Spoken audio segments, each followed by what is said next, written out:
누가복음 21장 10절부터 24절의 말씀을 보겠습니다. 이르시되 민족이 민족을, 나라가 나라를 대적하여 일어나겠고 곳곳에 큰 지진과 기근과 전염병이 있겠고 또 무서운 일과 하늘로부터 큰 징조들이 있으리라. 이 모든 일 전에 내 이름으로 말미암아 너희에게 손을 대어 박해하며 회당과 옥에 넘겨주며 임금들과 집권자들 앞에 끌어가려니와 이 일이 도리어 너희에게 증거가 되리라. 그러므로 너희는 변명할 것을 미리 궁리하지 않도록 명심하라. 내가 너희의 모든 대적이 능히 대항하거나 변박할 수 없는 구변과 지혜를 너희에게 주리라. 심지어 부모와 형제와 친척과 벗이 너희를 넘겨주어 너희 중에 몇을 죽이게 하겠고 또 너희가 내 이름으로 말미암아 모든 사람에게 미움을 받을 것이나 너희 머리털 하나도 상하지 아니하리라. 너희의 인내로 너희 영혼을 얻으리라. 너희가 예루살렘이 군대들에게 에워싸이는 것을 보거든 그 멸망이 가까운 줄을 알라. 그때에 유대에 있는 자들은 산으로 도망갈 것이며 성내에 있는 자들은 나갈 것이며 촌에 있는 자들은 그리로 들어가지 말지어다. 이 날들은 기록된 모든 것을 이루는 징벌의 날이니라. 그날에는 아이벤 자들과 젖먹이는 자들에게 화가 있으리니 이는 땅에 큰 환난과 이 백성에게 진노가 있겠음이로다. 그들이 칼날에 죽임을 당하며 모든 이방에 사로잡혀 가겠고 예루살렘은 이방인의 때가 차기까지 이방인들에게 밟히리라. 아멘. 예수님께서는 십자가의 죽음을 얼마 남지 않은 때에 성전의 아름다움과 그 또 화려한 위용을 자랑하며 그것에 나름 자부심을 가지고 있던 제자들에게 얼마 있지 않으면 그 성전이 돌 하나도 돌 위에 남지 않고 다 무너뜨림을 당하리라. 의미심장한 경고의 말씀을 들려주십니다. 그러자 주님의 말씀에 두려움과 또 당황하게 된 제자들은 어느 때에 도대체 그 일이 있을 것입니까? 하고 때에 관한 질문을 던져요. 이때 주님은 성전 파괴와 더불어서 주님의 다시 오실 때에 드러나게 될 여러 가지 징조들을 들려주시면서 그때 참 제자된 자들이 갖추어야 될 신앙의 자세가 무엇인가를 몇 가지 도전하여 말씀하십니다. 민족과 나라들 사이에서 전쟁이 일어날 것이고 지진과 기근과 전염병이 일어날 것이며 하늘에서도 큰 징조들이 풀어지게 될 것을 들려주시면서 주님께서는 이 엄청난 격변과 진동의 때에 주를 믿는 성도들에게 필요한 것들이 몇 가지 있다는 것을 주님의 말씀을 통해서 우리에게 들려주세요. 무엇일까요? 첫째로는 주를 신뢰하는 담대함이 필요하다고 하는 것입니다. 제가 수요 강좌를 통해 요한계시록의 말씀을 나누면서 말씀을 드렸지만은 마지막 시대는 창세 이래로 전례 없는 수준의 징조와 사건들이 역사 위에 풀어질 것이고 그것은 갈수록 그 강도와 수위가 강력해질 것이라고 하는 거예요. 하늘과 땅을 오르는 엄청난 격변과 엄청난 진동이 된다고 하는 것입니다. 이것에 대해서 성경은 그 이유가 무엇인가를 이렇게 들려줘요. 히브리서 12장 27절과 28절의 말씀에 이 또 한 번이라 하심은 진동하지 아니한 것을 영존하게 하기 위하여 진동할 것들 곧 만드신 것들이 변동될 것을 나타내심이라. 그러므로 우리가 흔들리지 않는 나라를 받았은즉 은혜를 받자. 이로 말미암아 경건함과 두려움으로 하나님을 기쁘시게 섬길지니. 역사의 마지막에 엄청난 진동이 일어나는데 그 이유가 무엇이냐? 하나님께서 흔들리는 모든 것들을 다 흔들어 가지고 이제는 영원히 진동되지 아니하고 흔들리지 않을 바로 그것들만 견고히 남게 하시려고 한다는 것입니다. 결국은 흔들리지 아니할 것만 이 땅에 남게 하신다는 거죠. 여러분, 그렇다면 무엇이 흔들리지 않고 무엇이 영원한 것입니까? 어제나 오늘이나 영원토록 살아계신 바로 그분이 영원하신 분이죠. 그리고 그분의 나라와 그분에 속한 진리가 결코 흔들리지 않고 영원한 것입니다. 그리고 그분의 뜻을 향하는 백성들이 영원히 남게 되는 것입니다. 그래서 히브리 기자가 우리에게 무엇을 들려줍니까?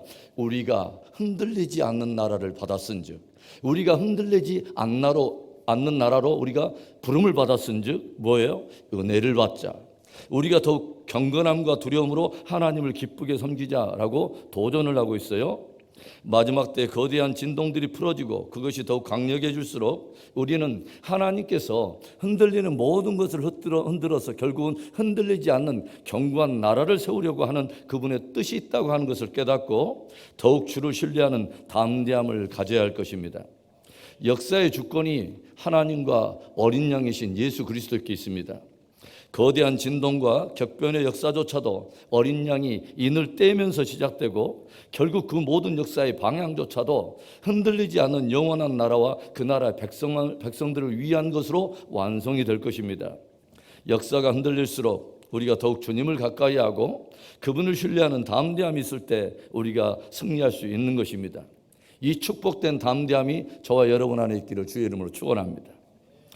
엄청난 진동과 격변이 역사 속에 풀어질 때에 주를 믿는 성도들에게 필요한 것이 무엇인가? 둘째로 고난을 감당하는 인내입니다. 오늘 주님은 역사의 여러 징조가 풀어질 것과 더불어 주의 성도들에게 박해와 환난이 찾아오게 될 것을 미리 들려주십니다. 12절의 말씀, 이 모든 일 전에 내 이름으로 말미암아 너에게 손을 대어 박해하며 회당과 옥에 넘겨주며 임금들과 집권자들 앞에 끌어가려니와.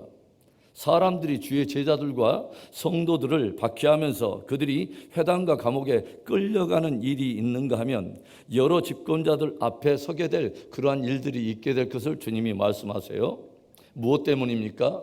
내 이름으로 말미암아, 내 이름으로 말미암아, 곧 신앙을 지키기 위해 고난과 환난을 감당하게 된다고 하는 것입니다. 그뿐만이 아니죠. 16절과 17절의 말씀, 심지어 부모와 형제와 친척과 벗이 너희를 넘겨주어 너희 중에 몇을 죽이게 하겠고 또 너희가 내 이름으로 말미암아 모든 사람에게 미움을 받을 것이나. 주님은 심각한 핍박과 그러한 박해가 한 가정 안에서 그리고 친척과 벗들 사이에서도 일어나게 될 것을 말씀하시고 신앙을 두고서 그때는 사람들이 확연하게 갈리게 될 것을 말씀을 하십니다. 그래서 믿음을 지키는 사람들이 죽음에 넘겨지는 일이 있는가 하면 많은 사람들에게서 미움을 받게 되리라 라고 말씀하세요. 무엇 때문에요? 내 이름으로 말미암아, 곧 우리가 예수 이름을 가졌다는 그 이유 때문입니다. 제가 수요 강좌 때 말씀을 드렸어요. 주님은 일어날 일을 일어나지 않을 것처럼 하여서 거짓 위로를 주시는 분이 아니십니다. 주를 믿어서 영생 얻는 복음이 실제이듯이 그 믿음을 지키기 위해 찾아오는 고난도 실제가 될 것을 말씀하시고 그 실제인 복음을 지키기 위해 기꺼이 고난을 인내로 감당해야 하는 우리들의 믿음도 실제해야 함을 도전하고 계신다고 하는 거죠. 특별히 마지막 성도들에게 필요한 신앙이 인내의 신앙임을 주님은 도전하세요. 외적인 현상들도 쉽지 않겠지만 가까운 혈육과 관계를 통한 핍박과 어려움도 심해질 것을 말씀하시고 기꺼이 생명조차도 내야 할 일들이 일어나게 될 것을 말씀하신다고 하는 거죠. 그렇다면 이런 극심한 환난 때 정말 성도에게 필요한 진짜 보배로운 신앙이 무엇입니까? 복음과 함께 고난을 당하며 특별히 인내가 우리에게 필요하다는 것입니다. 19절의 말씀에 너희의 인내로 너희의 영혼을 얻으리라. 너희의 인내로 너희의 영혼을 얻으리라. 인내라고 하는 단어는 휘포모네라고 하는 이 단어인데 굳건한 의지를 가지고 끝에 나타날 결실을 기다리며 믿음을 지키는 능동적인 자세를 의미합니다. 불의와 핍박에 맞서서 굴복하지 않고 끝까지 믿음을 지키는 것을 인내라고 말하는 것이죠. 주님은 영원 구원을 이루기 위해서 바로 이 인내가 우리에게 꼭 필요하다고 말씀하시는 거죠. 갈수록 사람들이 물질적인 풍요와 육체의 안락을 추구해가는 이때에 주님은 우리에게 깨어 복음과 함께 당하는 고난을 훈련하고 인내를 훈련하라고 경종하여 들려주신 것입니다. 그리고 바로 그 고난을 감당해내는 인내가 마지막 때를 이기게 하는 아주 중요한 믿음의 동력이 될 것을 말씀해 주신다고 하는 거죠. 이 복된 인내가 우리 안에 있기를 축원합니다. 엄청난 진동과 격변이 역사 속에 풀어질 때 주를 믿는 성도들에게 필요한 것이 무엇입니까? 마지막 세 번째, 복음을 전파하는 영성입니다. 오늘 주님은 여러 유혹과 핍박 속에서도 주의 제자된 성도들이 늘 마음에 품어야 할 것이 있다고 말씀하세요.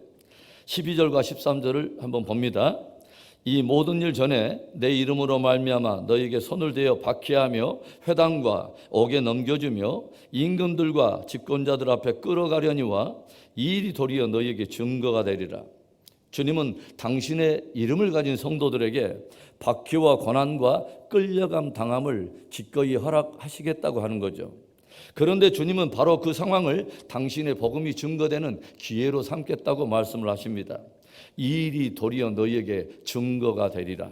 이 일이 도리어 너희에게 증거가 되리라. 무슨 말씀일까요?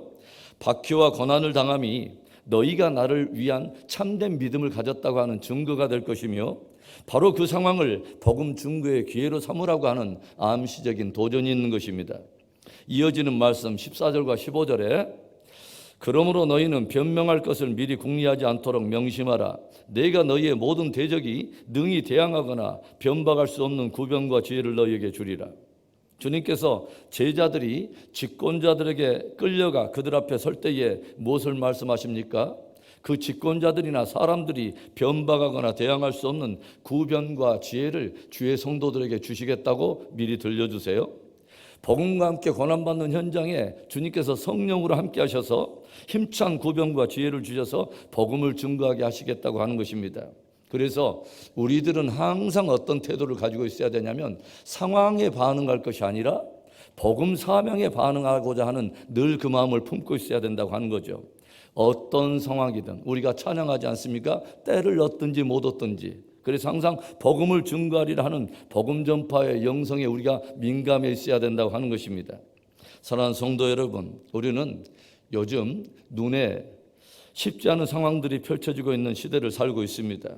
저는 여러분에게 우리가 이미 마지막 시대의 진입에 들어와 있다고 말씀을 드렸습니다. 오늘 주님은 정말 성도들에게 필요한 것으로 몇 가지를 도전하십니다. 이것들을 조용히 새길 수 있기를 바라요.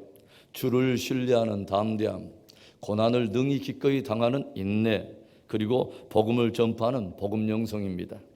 이 담대함과 인내와 복음 영성을 준비하는 지혜가 있어서 이것으로 마지막 세대를 돌파하는 승리 성도 되기를 주의 이름으로 축원합니다.